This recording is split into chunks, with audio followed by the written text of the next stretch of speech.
Welcome to the UNSECURITY Podcast. Each week, Evan and Brad give an inside look at current information security news, breaches, best practices, and other things you should know to improve your information security. Here are your hosts, FRSecure's Evan Francine and Brad Nye.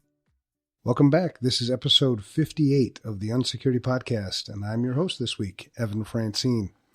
Today is December 16th, and joining me is my co-host, Brad Nye. Good morning, Brad. Good morning. I'm awake. I know, I am too. We're going to get to that in a minute. We've had a couple of great shows the past couple of weeks. We learned a lot from our guest, Justin Webb. Today, Justin's not with us. 2 weeks, I think, is the most we can handle. Or he could handle. No, I think it's me, man. When you're talking about a lawyer and all that stuff, 2 weeks is good. But we did talk a ton about privacy things, some legal things. This week, we're going to shift gears and talk about information security in K-12. That's schools, in case you don't know what K-12 is. To help us navigate these waters, I've invited the Executive Director of Technology from Minnetonka Public Schools to our show. Minnetonka happens to be my alma mater. There's a long history there. I'm surprised they still talk to me, but here we are. But that person is Mike Dronen, and he's also a good friend. Welcome, Mike. Gentlemen, thanks for having me on the podcast. Really honored to be a part of the conversation. Well, we are too. It's going to be good. Yeah, it's going to be great to get your perspective on a bunch of things. We're excited to have you on the show for a number of reasons. You're absolutely a good guy. I'm a skipper. And Brad, we were just talking before the show got started, Brad has a couple of kids in the district. So I'm sure he'd like to hear some things too. And just, we've got some personal connections as well. And thank you for joining, especially on short notice. Before we dive into the meat of the show, I always like to check in, just kind of see how people are doing, see, where you're at. So Mike, how are you doing? How was your week and what do you expect this week?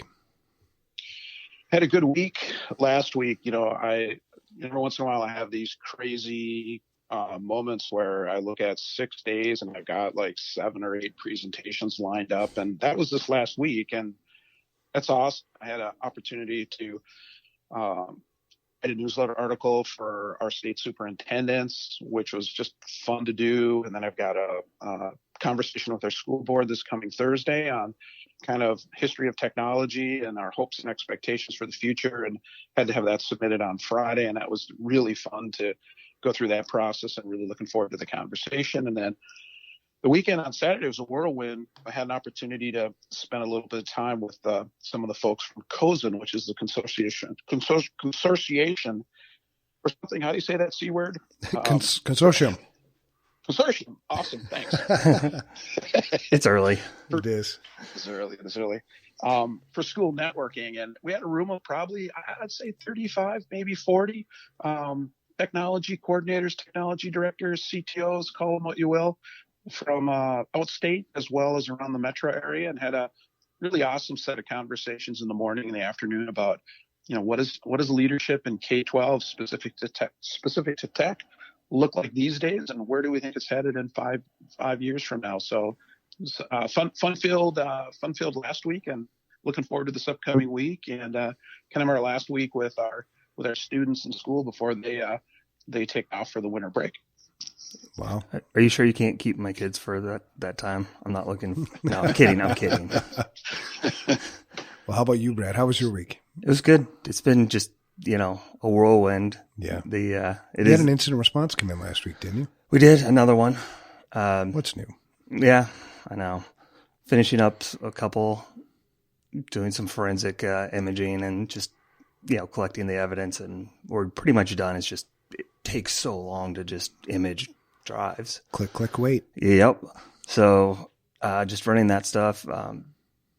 Just end of the year wrap up of everybody freaking out that they haven't gotten their stuff on the books yet to do. And you know how it is. We promised we'd get this thing done. Oh crap, we have budget left. Yeah.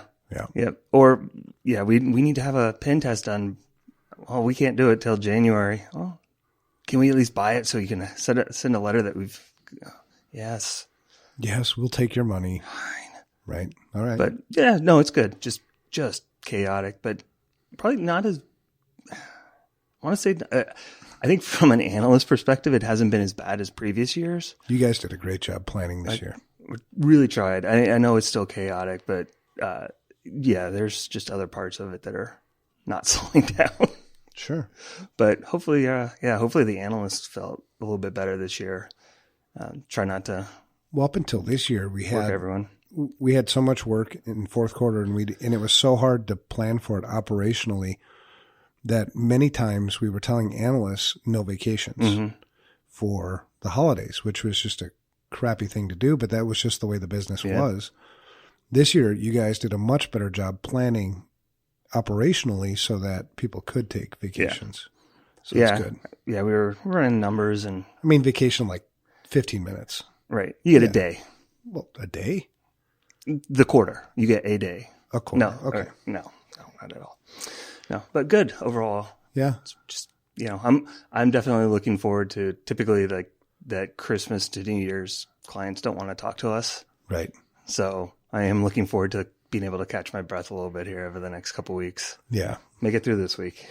Well, we ended the Security Studio Roadshow last week with Dallas on Friday. Yet last week was just crazy. I had an executive leadership team meeting that took all day. That was Wednesday. I had a board of directors meeting on Thursday. Yeah, that was cool. I got to. Yeah, Roger Grimes was here, and yeah. Pat Joyce and a bunch of people. But very cool. I just felt beat up, because the results aren't, business results aren't as good as what you plan. Mm-hmm. And so it's a question of whether or not you set expectations incorrectly or whatever. And I think it's mostly that. But it was, on the hot seat for a good 4 hours, and then trip to Dallas, caught a cold, sneezing. And you probably still hear it. But this week is a little slower, so I'm excited about that. Pretty good. Yeah, are you guys not traveling again until January, right? I'm not traveling again until I take vacation, which will be January. For the roadshow, though, you guys are done for the holidays. That's good. Yeah, I met a ton of great people. I think eventually I'll just write a post on all the cool people I met, because I met a bunch more cool people last week in Dallas. Pecan Lodge did some more barbecue down there. Shout out. Yay. It was awesome. I'm so jealous.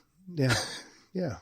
All right. So let's get back to the matter at hand.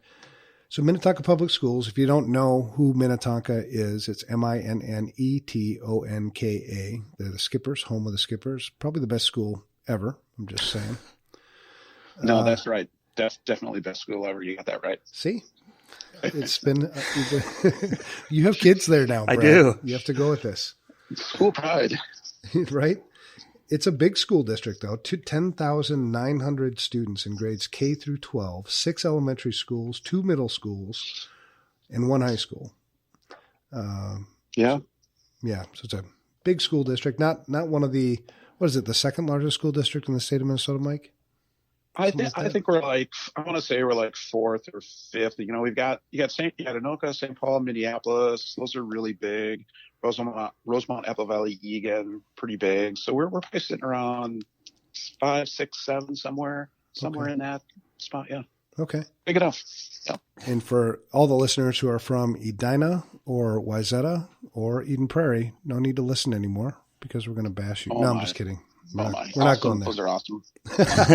I'm not going there. Just kidding. But those were our big rivals when I was in high school.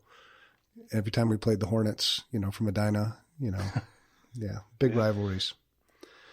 All right. So anyway, we've got some things to talk about with information security in K through 12. The first thing to start off with is I came across this article, and it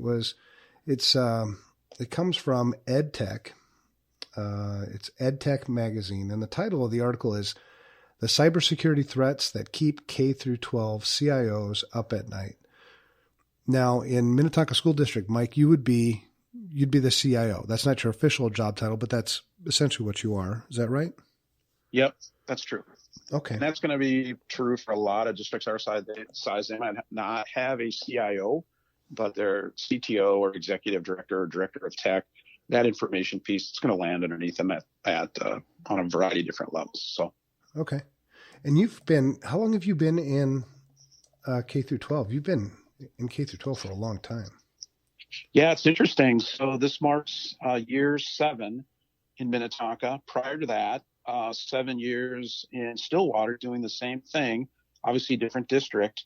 And then prior to that, 13 years with the Minneapolis Public Schools. So my career in terms of K-12, it started in the classroom as a middle school science teacher in Minneapolis. And I just saw the power of technology to engage kids and understand complex scientific concepts and things like that. And one thing led to another. And eventually I got invited over to the dark side, or the administrative side, if you will. And I got invited in there because our tech director at the time, this is back like 96, 97. Every year she did a large technology survey. And of course, everything was on paper back then.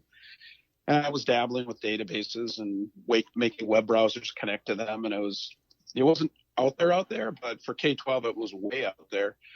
And I was looking at some ways to make that work. Hey, I said, Colleen, we can put this on the web and everybody can do it online.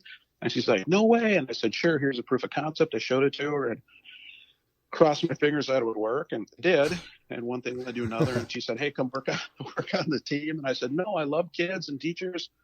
And what she told me is true today as it was back then. And it's look at your gifts, look at your skills, and look at how you could impact the organization for the best. And she said, if you work out of our department, think of all the teachers you can influence, and then the kids, so on and so forth. So it's kind of my trajectory, through K-12. So large, urban, super diverse, awesome district to, a border town district over there in Stillwater, and then over here on the west side in Minnetonka.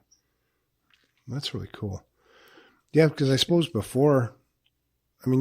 sort of the beginning of this, because what did schools didn't really have CIOs back in the 90s and early 2000s. They didn't. In fact, there were days when, the conversations we had were, hey, you guys think we should get a firewall? And K-12 was like, I don't think we need one. We need one. And we couldn't come up with reasons why we would even need a firewall on our public network. So those were the earliest days of it, and then when we found security, it was the Unix or Linux guy down in the basement who was basically just building accounts and, wanting to make sure that he had consistent naming conventions and all of that. So yeah, K-12, and still part of a challenge today. I know when we talk about challenges here later in our conversation, one is just going to be the framework that a lot of really solid, good people in K-12 bring into it, which is kind of the Minnesota framework of everybody's nice. Nobody's going to hurt me. Right. And as we know, that's not the case, right? So. Yeah. And a little segue here. Did you hear about Waconia School District last week? The threat when the lockdown and all that stuff?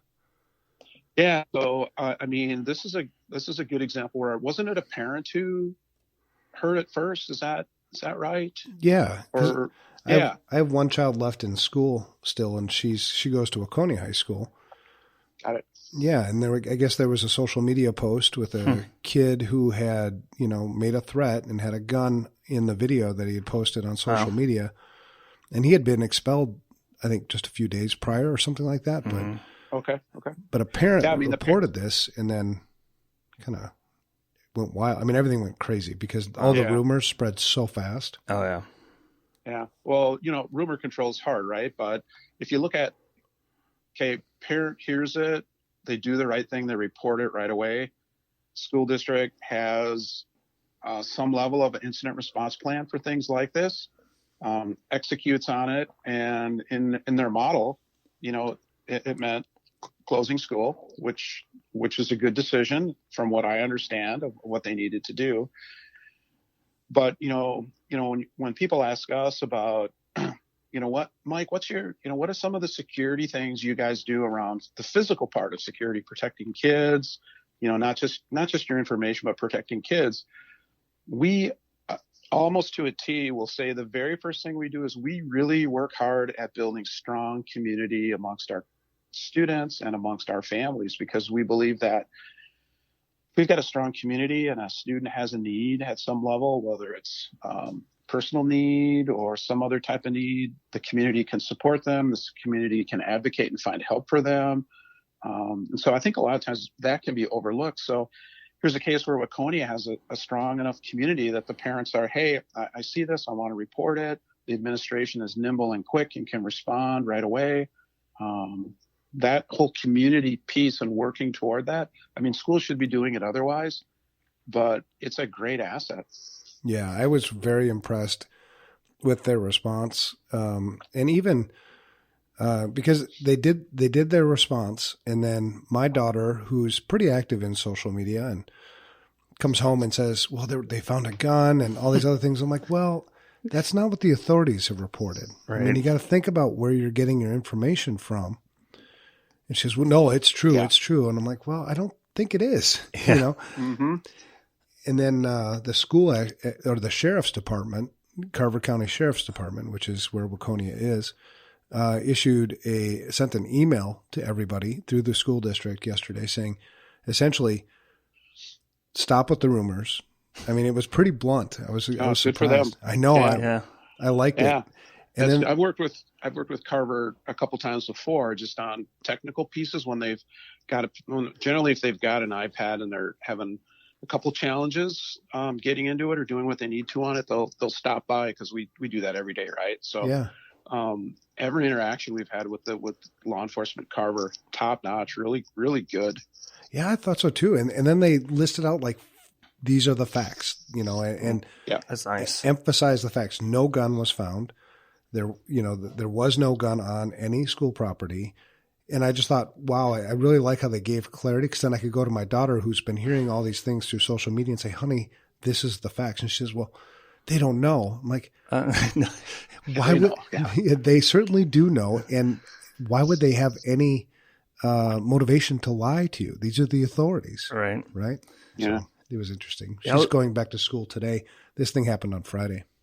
I'll say I had there was an incident at one of my kids' schools earlier this year from a physical perspective, and the communication from the principal was top notch, and then some of the follow up of here's the facts, here's what we knew, and then a couple of days later here's a follow up of kind of a lessons learned and what they'll change moving forward. So I was really impressed with the plan was in place, they took action, executed it, and then said, "Oh, all right, here's what we've identified. We're going to change and improve on next time." Right. So kudos to Minnetonka School District on that one. That's good to hear. All right. So anyway, this article, Threats That Keep CIOs Up at Night, and it was interesting. One of the quotes in the article here is, from Ryan Cloutier, who we were just talking about prior to getting on the show phone a couple times. Yeah, been on the show without you times. Though. Without me, yep. And then also you ran into Ryan on Saturday, right, Mike? Yeah. We were at a little conference at the Hyatt Regency in downtown Minneapolis. Some folks will know about that hotel. Oh yeah. Well, in this article, it starts off with schools are not safe from cybersecurity threats. That's the first sort of statement here. And then it goes on, consider this, 712 publicly disclosed cybersecurity-related incidents involving U.S. public schools since 2016. And then I guess there's a map. And the important thing there is publicly disclosed. I know of at least a couple of school districts who never, ever reported that probably should have reported. Well, but if you look at the FERPA, there's no requirement for reporting. Oh, yeah. Well, regulations in so schools is... That's why they're... Who wants to report it? Right. Minnesota's got a Data Practices Act in legislation. We kind of call it Chapter 13. Has nothing to do with finances, but there's some disclosure information in there. So I mean, schools are under a certain level, but again, every incident's different, right? So there was one that made it. If you look at the map, which is interesting. There was one district cited in Minnesota, and this was an issue with a third-party vendor who had misconfigured something on AWS for at least 3 or 4 days. It was probably longer, and information may have been exposed.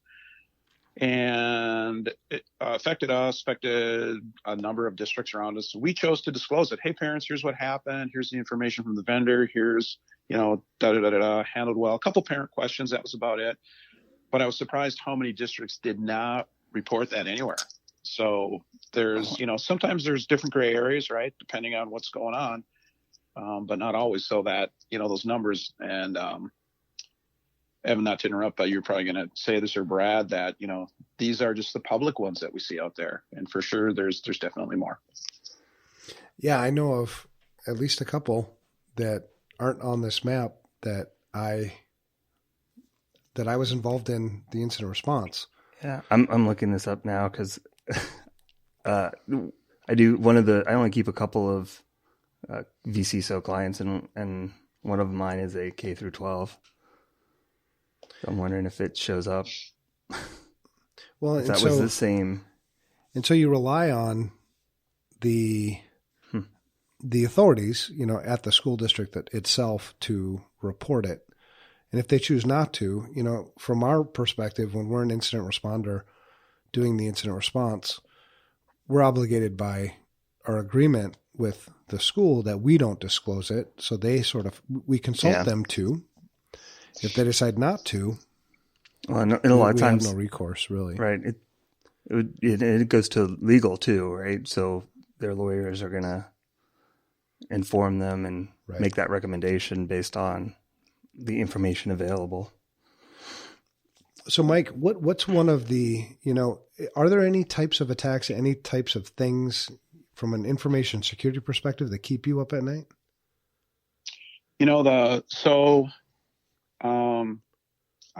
I feel really blessed. I've got a really strong technical team. One of the challenges of K-12 is to have a strong technical team, and that's really true whether you're a small company, SMB, or large corporate too. So that's going to be true anywhere. But that helps me to sleep a little bit better at night. The things that are kind of outliers for us in K-12, and the one that's really unique to K-12 versus SMB, corporate America, other government sectors, is we have a air quotes here employee type called student, and we can't really fire them, and we don't want to fire them if they make some not great decisions because they're curious about how does this work, or what if I do this type of thing. So we need to have strategies and things in place to help students understand, here are the rules of the road and why it's more valuable to stay on the road than to get stuck in the ditch. And so that's a little bit unique to K-12, and sometimes that can keep me up at night. How are our kids doing? Are they still messing around with this, that, or the other thing, or have they realized let's not try to do that anymore? That'd probably be the one largest category, I'd say. Okay. Well, and some of the things in the article talks about, successful phishing attacks, how ransomware, because not everybody, but, everybody's a target certainly for ransomware. And the phishing attacks, in this article, it's the business email compromise type of attack where the attacker, convinces the school to make payments somewhere else, and then scam out of potentially millions of dollars. I know multiple stories of teachers that bought gift cards and did it when submitted for reimbursement, and we're like, no. And we're talking like hundreds or a couple $1,000s. Oh, so where the teacher got an email purported to be from the superintendent or from somebody else? Yeah, from a principal or somebody up and said, hey, can you do this? And then, so we'll see those. Yeah, you guys see them, right? So kind of the name spoofing thing. I did. So I think, I don't know, Evan. So Evan dropped in and spent some time with our principals and administrators this summer. Mm-hmm. And Evan, I don't think I did it while you were there, but I had. So I chose to actually respond to one of these. Somebody sent one to me, and I pretended I was them. And I went back and forth. I was curious to see how far would the conversation go. And anyways, they said, hey, I said, where are you located? They're like, we're in France. And so I made up some story about, one of our people in the office traveling to France, and they'll bring your gift cards over. And it was hilarious the way the conversation went. And then eventually, I guess Google probably shut down the account that they were using or something, or I was too annoying and never heard back from them again. But Yeah, so the name spoofing. So we'll see that. We'll also see a lot of the, hey, I've got a new bank now. Can you move my paycheck over here? That's pretty typical. Again, these are, not a lot of creativity at this level on the bad actor side these days. And then the last one, which we'll see, we'll see it pretty quick. It'll be a little bit until it comes out, but it's going to be the targeted spear phishing again. Hey, can I get, basically W-2 information so I can sell the list or, file for false tax returns. So we'll see those. So if you think about all those, right, it all kind of lands on the, how do we train our users? How do we support our users to recognize some of this? So we'll see it. On the ransomware thing, do you guys want to talk about that for a minute? Or Yeah, absolutely. Yeah, so, we're sort of going where you're taking us here. Okay. All right. So we get the question. So we did one of these CLE, continuing education for attorney things here a month or two ago, and great group of folks, fun to do it. And we didn't quite do tabletops, but we did 3 or 4 scenarios, and what would you do? How would you prevent it, type of thing. And so ransomware came up. So what we talked about there was nail down the fundamentals in your organization, right? So do you have good inventory control? Do you have good regular backups, and do you have them separated off network? Are you keeping up with all your software patches and updates? Are you practicing, privilege, least privilege, right? So if you don't need an admin account or something that it can install, are you doing that? Who's got remote desktop access? Some of those basics. So we said you got to hit all those fundamentals first, and then there's some other things that you can do on top of it. So I'm hard pressed. You guys know more because you see more IRs than I hear about or definitely see. I mean, how many times do you see ransomware happening when people had really all the best practices rolling, and the only reason they got ransomed was because of some really way out there piece of code that nobody's really kind of seen yet? Do you know what I'm asking or saying? Yeah. Oh yeah. It's very, very rare, and the containment is very easy. If you're following best practices though, I've never seen a ransom been paid. Yeah. Cause they've got air gap backups and they're able to restore, and usually they're able to restore within a few hours if you're doing it well. Yeah. Yeah. I'm trying to think. Usually there's pretty big gaps when they have this happen, but we definitely have had customers who were able to recover from backup, but they had some, I can't think of anyone who was, locked down pretty good that has had this happen. It's always like, well, how did they get in? Yes. Single factor authentication. RDP. Right. On an which server. hole? Who knows? Right. So. Right. Yeah. The closest. Go ahead. No, you're exactly right. If you follow, and that's where the magic is, right? The magic is in the basics. It's in the foundation of a security program. If you can understand the foundational components of security and master those, I mean, that you're 90% of the way there. So this is if I could say just one thing to my colleagues in K-12 about, how to better protect, I'm not gonna start with the basics. I'm gonna have that as number 2. Number 1, I'm gonna say, do some kind of risk assessment, because what they'll find in the risk assessment as item number 1 is, hey, do you have these top 10, 15, whatever they are, basics covered? Okay, I do. Great. The problem is if you go, hey, let's just work on the basics and be really good on those, you never really get a comprehensive view of, what are all the risks that we have out there, right? True. So like our story, like when I came to Minnetonka 7 years ago, I think year number 2 of that, so 6 years ago, I hollered down the street at FR, and I think I was talking to Steve at the time and said, hey, can you guys do like basic, external kind of vulnerability scan for us? Sure, no problem, love to do it. And then he said, hey, can we do some internal work? And I said, oh, you should see my list. It's like, we don't need you guys now. We know what we got to do. So we mowed down as much of that as we can. And then we re-engaged with you guys a year or so ago and said, hey, come on the inside now and hit us hard. Don't hold anything back.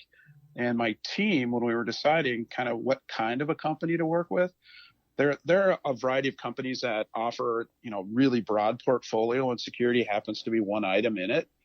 And I told my team, I said, let's just work with a company that just does security, because they're gonna like have it. They're gonna know what to do. And I said, and I don't want to work with a company that just does K-12 security. I want to like stack up against like everybody else and see where it goes. And so for us, that was really great, because I think we looked at, I don't know, 500, 600, 700 or more different controls, a day and a half process to do it. And so we've got our list of stuff. So it's that's like, cool. Okay, we've got marching orders. So that's my piece of advice. Well, and that's wise advice. I mean, if you were to hire me, because we've been, Brad and I, at CISO or vCISO at probably a few hundred organizations now.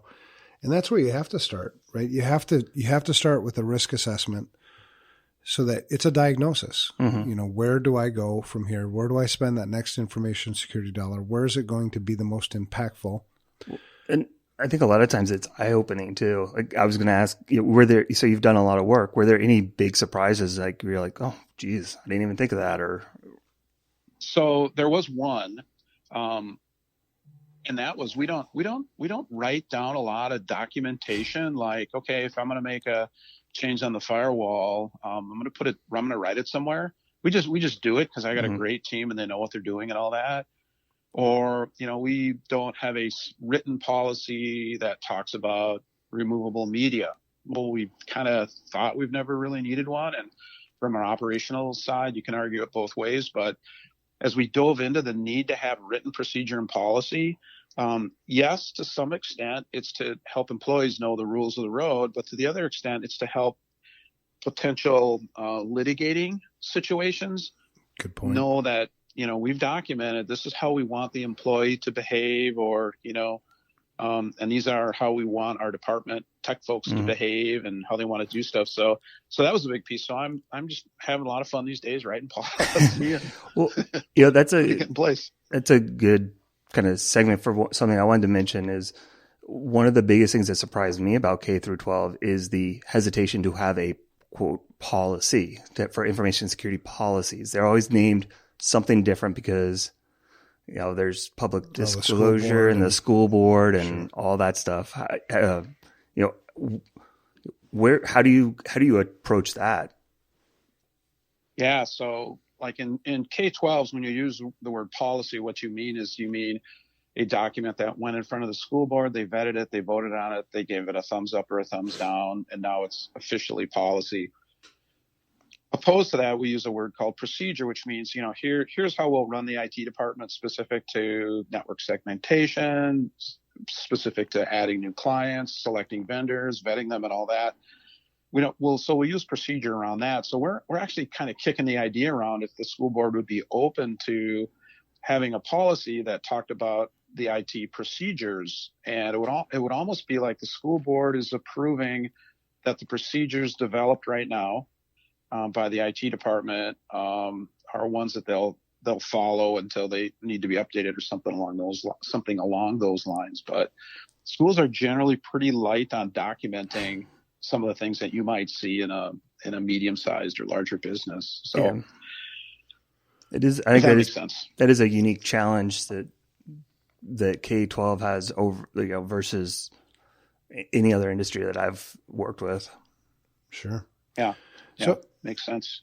I have a list of questions here. One is, how does information security work in K-12? Like in the private or in business, you have this, you may have a board of directors, you have a CEO, and then sometimes the CISO, if you have a chief information security officer, if it's large enough, may report directly to the CEO, but more commonly reports to the CIO.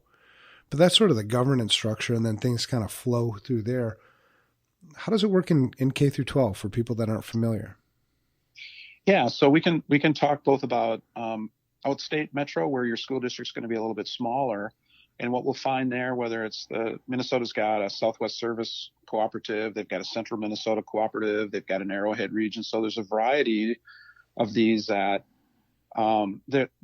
you could call it a lightweight SOC maybe at some level, but they provide a lot of different services to their member districts. And they're going to probably share bandwidth and ISP. They might share firewall.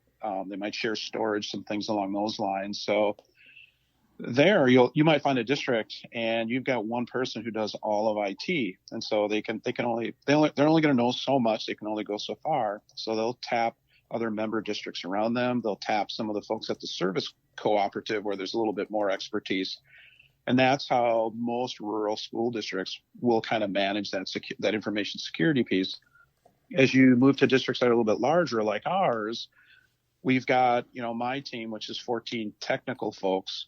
And within that group, we've got a network team, which is a smaller group, but that's also our information security team, if you will. Okay. And we've got 3 folks on there who know that these specific things are kind of their things within it. And we meet regularly and we take out the risk document and we run through it. We talk about projects and things along those lines. We don't have somebody who sits and looks at logs every day or every other day. And we've got room to improve there. So that's one of the things we're trying to figure out, how do we want to do that? Because some of the things we catch are when we're looking at log detail. Sure. For example, hey, why does this person have 3 devices? Well, in actuality, that's not what the log means. The log means that their credentials were used to log into 3 different devices. So let's dig deeper and see what's going on there, right? Sure. So, and then when you get to larger ones, like really large school districts where you can have a dedicated CIO or you can have a security team, you can go a little bit further with those practices. And then the other big piece that, at least in Minnesota, we're doing fairly well right now is we've got some great conversations amongst district technical leadership in terms of best practices. What are you seeing? What's working? How are you handling this? Currently today you won't find a lot of school districts being a part of the multi-state ISAC, which K-12s can belong to. They might think that they can't, but there's not too many plugged into them. And that's there should be more. 1, 2, it's okay that there's not, because I feel most of the information that my colleagues need right now needs to be a little bit closer to the ground, just a few feet above the ground actually. Right. And so these regional meetings that we have and regional conversations that we have just brings a lot of value. And what's promising for me, when I look back 5 years and I ask the question, where was Minnesota K-12 in terms of information security compared to today? I'm like super happy where we're at today based on the growth I've seen in the 5 years. We've got a lot more work to do. Don't get me wrong. But if I look back 5 years and didn't see anything close to that, I'd be just super disappointed and trying to figure out how do we ramp this thing up. But I feel K-12 has been moving pretty strongly in this space. So I'm happy about that. We've got a little bit further to go. Yeah, and I think it's just unique. I think it's taking the time to understand, the unique challenges in K through 12, because it's not the same. No. It's managed differently. There are, you've got budgetary constraints that maybe are different, and you've got so many different types of schools. I mean, you've talked about rural schools, larger schools like Minnetonka, and then when you look at like across the United States, I mean, Minnetonka is not even in the top 200 largest school districts. So, and they're all run different. Mm-hmm. Oh yeah. And then, the other component, a little bit unique too, is so think about our district, 11,000 students, right? So that's 11,000 unique student accounts that we're responsible for. Connected to those are I think we have around 1,800 employees that get a paycheck from the district. So put those on top of there. Wow. And then you're adding in parents, right? So we manage almost 25,000 accounts. So identity management, super critical for us. So think of all those different types, right? I'm a parent of a kid that goes to this school and this school, and I'm also an employee. Okay, so what does that login have to do, when the parent logs into this system or this system? So, again, you're talking about unique things in K-12. And then with that, right, the parent education piece. So we're, parents who are new parents now have a different set of challenges just in terms of social media, where it is now versus where it was 6 or 7 years ago, or even more so. An increasing responsibility, which we really welcome and enjoy in Minnetonka, is supporting our parents, because we know how critical they are for a successful student experience, supporting them with information, materials. We just finished one showing of a pretty good video. It's called Like, and I think we've got another one queued up in January. And for me, it's probably the best balanced treatment of social media and adolescent development and parent role in helping their kids. So we really welcome those types of conversations. And so the stuff that folks can provide into the K-12 space to help and guide parents, super important today, more so now than 10 years ago. Yeah. So I volunteered with ISC Squared. They do the I Am Cyber Safe and do parent and teacher and student presentations. And the parent ones are always, I love doing them. But yeah, the deer in the headlights, as they have this realization that, they don't really understand and like the questions and that back and forth, like they want to learn and know more. And there's just not a lot out there to help them. Yeah. Well, that's awesome. You're doing that, Brad. It's so cool.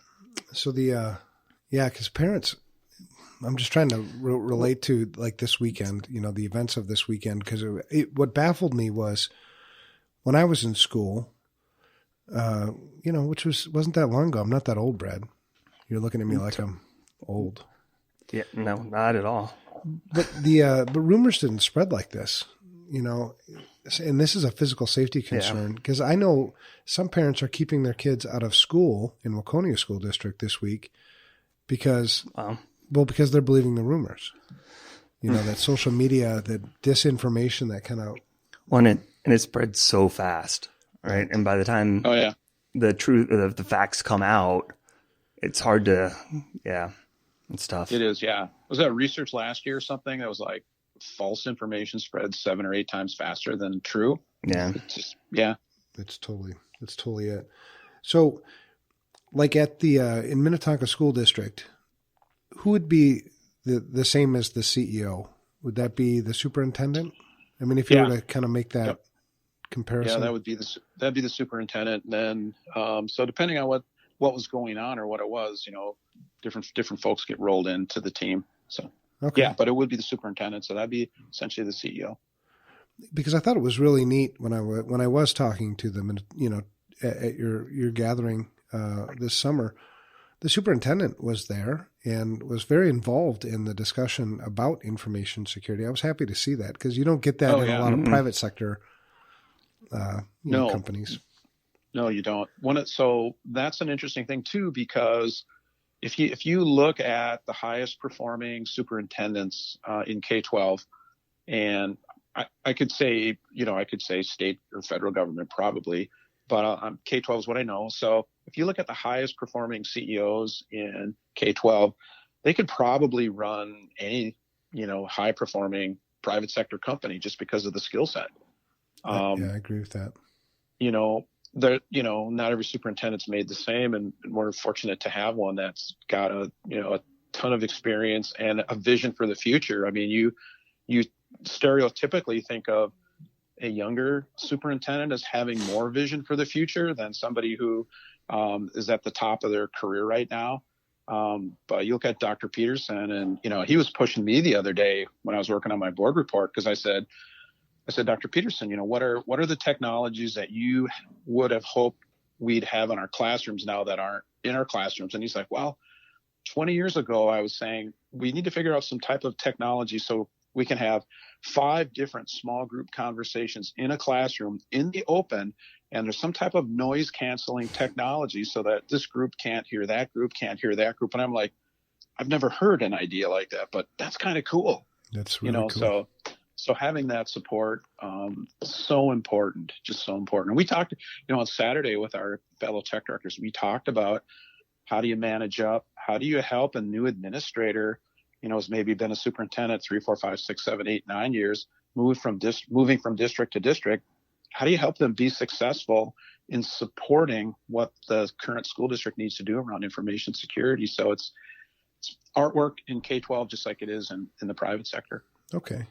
So the CEO, or I'm sorry, the superintendent, well, same sort of thing. The superintendent in schools really can, it sounds like, make or break the success of the security program in the school. Is that fair? Yeah, no, that's totally fair. If the superintendent gets it, you can move forward with whatever you need. I feel like if I needed a tool, I needed some more blinky lights for whatever, and had a short conversation with Dr. Peterson, he'd be like, "Go ahead, Mike, make the best move. It's money well spent." It's not that we've got money coming out right and left. We're funded right about in the middle in terms of school districts from the state. But I feel that the support would definitely be there. I mean, so for example, like when you came out and visited with our admin team, we essentially have 2 days, all of our district administrators together during the summer to do vision planning. We've got a lot of agenda, and 1 day of that is just everybody giving their reports. So we really only have 1 day to get through that content. And I asked Dr. Peterson when we were planning last year, hey, can we get a couple hours in the afternoon to talk about information security? He asked me why, and I gave him just the briefest of conversations, and he said, absolutely, that sounds great. So, that's very cool. It's really good. So I'm wondering, do school boards ask much about security? I mean, in your opinion, not necessarily, specifically Minnetonka, but maybe in your discussions with other, peers in other school districts, is that a regular conversation where the school board is talking about information security, or is that not? No, it's not. I mean, I don't see it coming up. What I tend to see is kind of two types of school board. The school board that leans toward managing the administration at a micro level, which is not a functional board in any organization. Right. Yeah. And then a school board that knows its role in governance and really works in a more managed, consultative, evaluative process with the administration, and there's a strong trust between both. And that's what we're fortunate to have here in Minnetonka. And they have always welcomed my conversations. So this fall, I presented to the board and I said, hey, I just want to give you an update on how we're doing on our security project. I've framed it as a 3-year project, but security is always, you're never done. Yep. And they said, great, we want to check in. So I just, shared 20 minutes of here's what we're doing, here's what we learned, here's where we're at. They were pleased to have it. I mean, so on our school board, amongst other folks, we've got a former Target employee, so we know Target, right? Right. We've got a former air traffic controller, so, knows FAA, knows all that type of stuff. We've got a number of business folks on that board that they get security, they get the need for it. They understand invest now and save a ton of lost opportunity or whatever in the future. So, but I wish we had more boards asking those questions. And I think superintendents can guide that. Our role as tech directors and CTO types is to help our superintendents see what more we can do in this space. Sure. Yeah, that makes sense. So what tips do we have? Me, you, Brad, what tips are there for administrators with information security? Do we have any specific, best practices that we could advise? Nope. Not a single one out there. No. Well, my set of 10 is probably going to be similar to a lot of other folks, but at the end, we'll probably have 15 on there. Set of best practices for administrators. I think, number one, information security does not belong in the IT department. It's everybody's responsibility. Here's how we're going to do it. If I could give you a hug right now, Mike, I would do it, but I can't reach through the phone. Okay, probably good. I'm not in. Evan's pretty strong. If you guys haven't met him, he could probably crush you just like that. No. So I probably throw that up there as number one, everybody's responsibility. We need to do it. Number two, I would play on the heartstrings of what brings people to education. We love our kids and care for our kids. So if that's really true, let's make sure we don't mess up and, leak out their personally identifiable information. So some nefarious folks have access to it for 17 years of, false credit reporting. I think the last time I looked, a full student record was worth about $700. I mean, that's money. Oh, jeez. So yeah, I'd throw that out there as number two. Number three, let your superintendent administrators know that you're here to help them be successful, to reduce risk in your district, and that you can do this work without impacting programs. And then number four, take a longer view, right? So this isn't something that's going to get done in 4 weeks, 6 weeks, 6 months. You're going to take a year view. So do a 3-year plan and walk it all the way back. And toward the front end of it, that's where you're going to start front loading it with just some basic tips for your teachers. So even if the only technical tip you provided to teachers was how to figure out what an email address looks like after the @ sign, and hey, if it shouldn't look like Gmail, because it's coming from, your superintendent, and you don't use Google, you don't use Gmail in your district, maybe think twice about it. Same with the URL, right? If it looks like, this should be something from the government agency, but it's not .gov or, state.mn.us, whatever, maybe think twice about it. So the training piece for teachers is going to be huge. And then 5th piece, I think we're up to 5 right now, something like that. Think about how can I do programming with my students? So in Minnetonka, we have a group of kids called the Tech Baits, and they help us with little projects, and they're and we provide insider info to them, and they're a really cool group of kids. There's so many cool groups of kids in Minnetonka. And once in a while, there'll be something on the radar. They'll say, hey, did you hear about this, that, or the other thing? And we'll say no, and we'll consider it an event until we follow up on it. And most of them just are, just a story, and there's not much to it. But once in a while there is, so that's super helpful. I know YZ has got a great cybersecurity program for kids. They've been running it for a few years. We just started one this year, and that's just been a hoot. It's been really cool to work with the kids. And then I've got a mentee named Jacob at the high school who's working on a 1-year project to detect ransomware. And so we helped him build a small LAN in our high school off network. We got him a 48-port switch, a bunch of systems, and it's been really cool working with him and seeing what he's learning. And he's probably not going to discover anything super crazy this year, but the stories he'll be able to tell the kids around him and what he's working on, it's just really, really valuable. So, those would be a couple of things I'd throw out there. And then, let your superintendent know that he or she's not alone. Other superintendents are thinking about these things too, right? So, right. Yeah. I'm going to go back. Things. I'm going to create a transcript out of this because I think there's a great article here. Those are awesome tips, Mike. So thanks for sharing that. Yeah, thanks. How about tips for educators? They have a unique challenge because they're dealing, I think more directly with kids on a regular basis, dealing with all kinds of new social media things. I have so much respect for the teachers, where my kids go to school.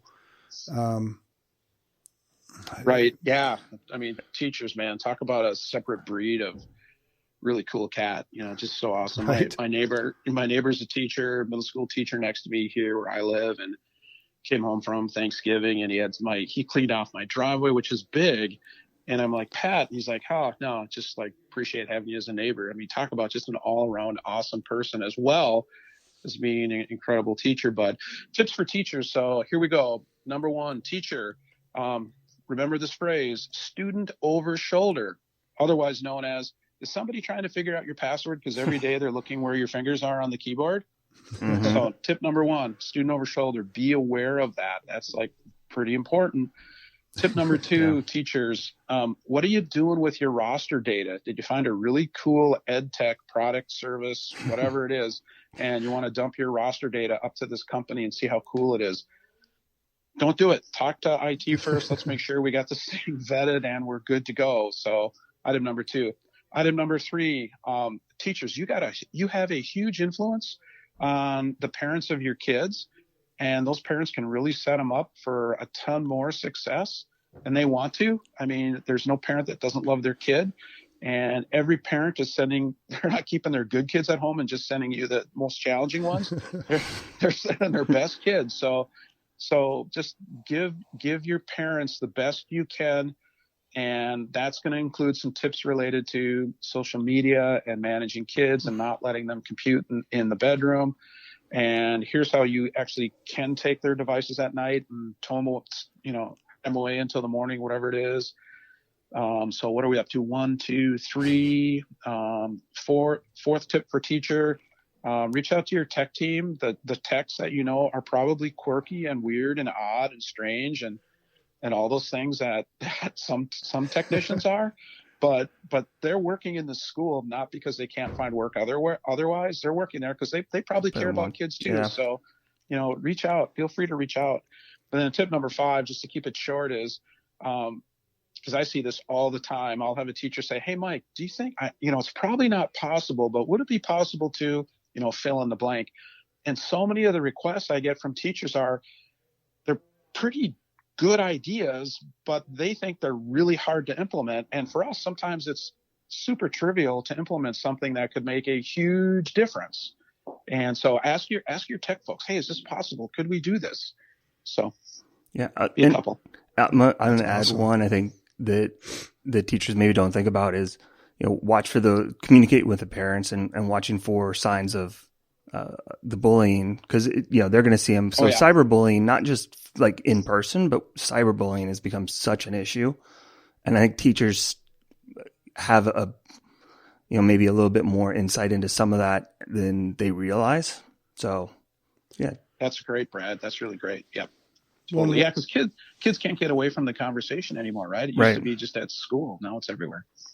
One of the things that when we met last, Mike, was that Common Sense Media or Common Sense Education? CommonSenseMedia.org. Yep. There's a lot of great tips there too, for educators and for parents, because that was kind of the last one was, what tips do we have for parents? I mean, I think there's so many things going on, and I think it's more difficult today than ever to protect your kids from social media, to protect your kids from cyberbullying, to protect your kids from sexual predators and sex trafficking. It's just crazy. So what advice do we have for parents? So a couple things. So hop over to the Minnetonka Public Schools, right? Find it on the web. Find it at technology department. We've got a fairly decent built out section on stuff for parents, everything from just some basic parenting tips to the intersection of parenting and technology. And the team I work with has done a really nice job building that content. And what's great is they keep it up to date as well. So when organizations like leading medical organizations say, we were kind of wrong about the screen time thing. It's not about how much time you spend on screen. It's about the kinds of things you're doing when you're on screen. So that was just 2-3 years ago. They reevaluated that. So we keep that type of stuff updated. So go there, grab some tips. Common Sense Media, we refer to them. They're another great resource as well. Add on that, the iamcybersafe.org. That's by ISC Squared. That's the volunteer. They have some free resources out there around for parents on safe shopping, gaming, cyberbullying, some top tips, stuff like that. So, all right. So for parents too, just know that, and it's better now than it was 4 or 5 years ago. 4 or 5 years ago, a lot of this information online was, parents, the world's falling apart. There's nothing you can do about it. The bad people are worse than you could even imagine. And that's kind of moderated a little bit more in terms of the communication. It's more empowering now. Parents, here are the threats and the challenges, but here are things you can do, and you can do these things effectively. It's more, I feel like that part of the industry, and some of these are nonprofits that are driven for a lot of different kinds of motivations, that shifted a little bit more. And there's some pretty decent ones out there, just like we've been talking about. So good stuff. So the show notes are on evanfrancine.com, and this is episode 58. If you want to find the show notes, because what I'm going to do is I'll update the show notes with some of these links, the links to your, or a link to your page there at the Minnetonka School District and the technology department. I'll make some links there, and these other ones that we've talked about. Because I think parents, they want to learn more. They don't know where to go. It's overwhelming. Agree. And there's like a billion places to go, right? So if we all keep pointing in the same places, they'll find their way there. Yeah, agree.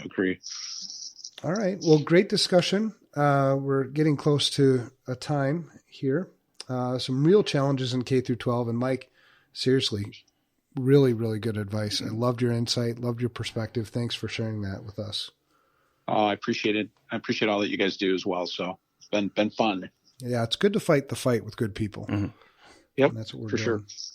For sure. All right, so we have some news. I'm not going to spend any time really on the news because we are coming up against time, which is fine. I'd rather spend time talking about what we talked about than the news anyway.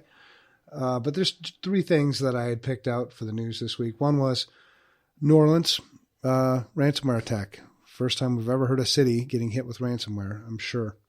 It'd be fun to dig into that one a little bit because I do think that our cities, our government, our counties, they need our help sometimes. It's kind of our civic duty. I kind of feel that. And we did that a while back on the podcast where we gave people tips and tricks on how to deal with county administrators or city people.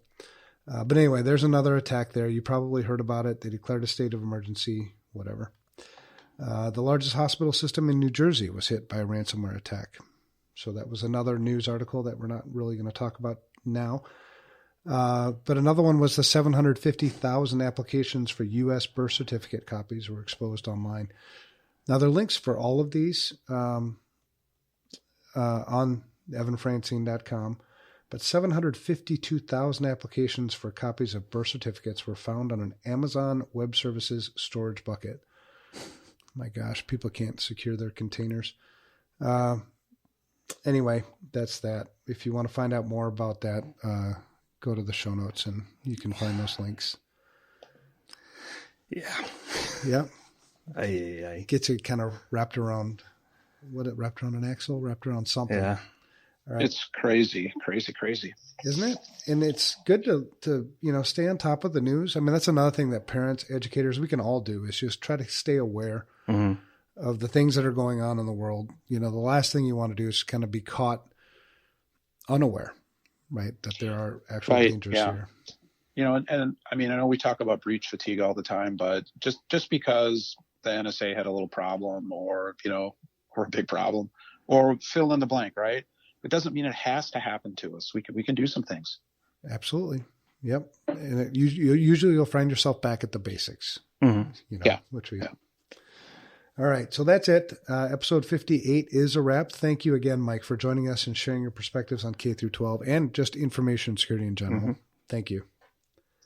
Thank you.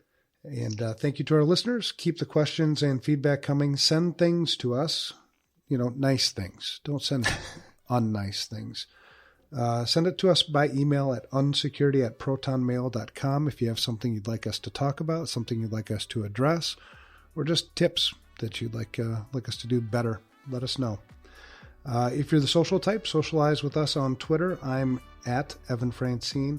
Brad's at Brad Nye. Mike, is there a place that you want people to interact with you? You have a Twitter account or anything you want people to get in touch with you? Yeah, you can find me on Twitter at Mike Dronen, Dronen. Nice. All right. And lastly, be sure to follow Security Studio and FRSecure for more goodies. We're always trying to make things better and make things freer. That's it. So we'll talk to you again next week. Thank you for listening to this episode of the UNSECURITY Podcast. We value our listeners and would love to hear from you. Give us your feedback by emailing us at unsecurity@protonmail.com. That's unsecurity@protonmail.com. Be sure to tune in next week to hear the latest insights from Brad and Evan.